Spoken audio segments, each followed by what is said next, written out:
season. You also reported that LeBron left that meeting abruptly. What are you hearing about how this all played out the rest of the night? Yeah, so in the lead up to the vote, there were a lot of different ideas thrown around, and that's what you see during these player calls, during these player meetings. Kyrie Irving led a movement in June, and on that call, I was told there was a lot of different ideas that were thrown around, and guys just were not unified on one accord. And you saw a similar aspect come up last night when the players held a meeting together, involved the coaches at first. And when the coaches were there, Doc Rivers, I'm told, was really speaking about voting, about how these players can really use their power, use their rights to affect change while continuing to play and do their jobs. But once the coaches left, it was really a free-for-all for the players to really discuss and determine which route they'll take. And then there was a vote near the end. And I'm told out of all the teams, the Lakers and the Clippers were the only two that voted not to play for the remainder of the season, in the aftermath of the Jacob Blake shooting. And once that occurred, Udonis Haslem, I'm told, was one of the veteran players that spoke up. And part of his message was, if the Lakers and Clippers aren't playing, what else are we all doing here? And so LeBron James, I'm told, was the first guy to leave that meeting, and the Lakers and Clippers players were not that far behind. Shams, you also broke the story that LeBron was pointedly calling for owners to be more involved in this movement. What are you hearing on that and the potential reaction from the true power brokers in the league in response to the most powerful player in the league? Yeah, LeBron, I'm told, his message in the meeting early and in the middle was, we need to hold the owners more accountable. They are the ones who are in positions of power, have the financial resources. And so his message was clear. But again, how they hold the owners accountable, that's what's in question. The owners and the NBPA agreed on a $300 million social justice fund that will go toward empowerment of young black people. And that is something that was announced recently. So that is an initiative that was not there before. So what the NBA players are doing already started to provide change. Now, how much further can they go?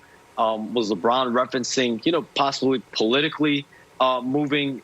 That is up in the air. It still remains to be seen what LeBron's exact motive, and message behind that. But he wasn't the only player, I'm told, that spoke up about wanting the owners to have more accountability.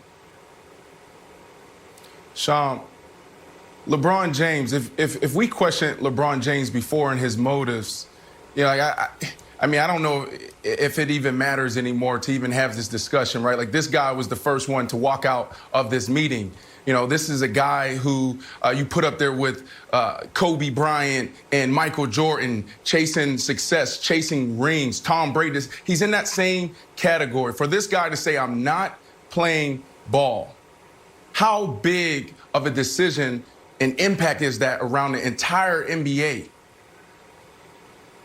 It's a big impact in the terms of, he's obviously the face of the league, and Pat Beverly made a comment during the pandemic, a couple months ago, that if LeBron James says, whatever he says we're doing, we're all doing. And so now you have a situation where there's a meeting, and out of all the teams, every other team voted to play besides LeBron James and his Lakers and the Clippers. And so, I think throughout the league and around, LeBron, the sense over the last few months has been he wants to play. He wants to get back on the floor as long as the environment is safe.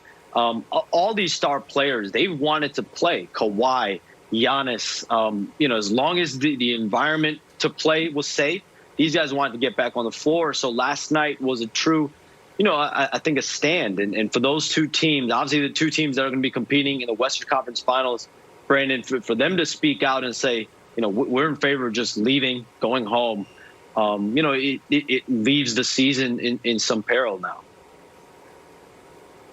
Shams, yesterday we saw Chris Paul talk to Russell Westbrook in a hall, and it felt like they were exchanging some news. Can you give me a sense of today's schedule and how the meetings are working for today and what we can expect in today's news cycle? Yeah, there's a board of governors call at 11 a.m. and that will be, very interesting to monitor in terms of what comes out of it. Will there be a resolution? I had one owner text me last night. It's up to the players. We want to come up with something that might, impact and help alleviate any concerns they might have. But at the end of the day, it is up to the players. And so the players at the same time will have a meeting in Orlando on campus. So you're going to have these two meetings at the same time. Sean, do you not find it interesting that it's always up to the players? Like, why isn't the owners making the decision? Think about that. It keeps going back to the court. It keeps going back to the locker room. Owners need to make the decision, it seems like. And that may be what LeBron James is referencing. When these two teams went to China and that, incident happened with the Daryl Morey tweet, Adam Silver, LeBron James, both the Lakers and Nets players got in a room, got in a meeting, and the messaging of, hey, guys, players, you got to get out there in the media, talk to the reporters and explain what's going on. That was the messaging that was going on at the time. And LeBron James pushed back on it back then. This was back in, I want to say, October. I'm losing track of time. This is going back in October. And these guys, LeBron James was adamant that we should not be the ones that go face the media. It should be, the league office. It should be Adam Silver. It should be the owners. And so in some ways, you're right. Players have been put in the forefront time and time again. And I think there is some action they want to see from the owners. And again, Brandon, the Lakers and Clippers were in the minority in that they were the only two teams that decided, to vote not to play. So the remainder teams wanted to play. And so that's what makes it so interesting is when you have two teams that are so, in terms of the NBA's power scheme right now, the Lakers and Clippers are the two best teams in the Western Conference.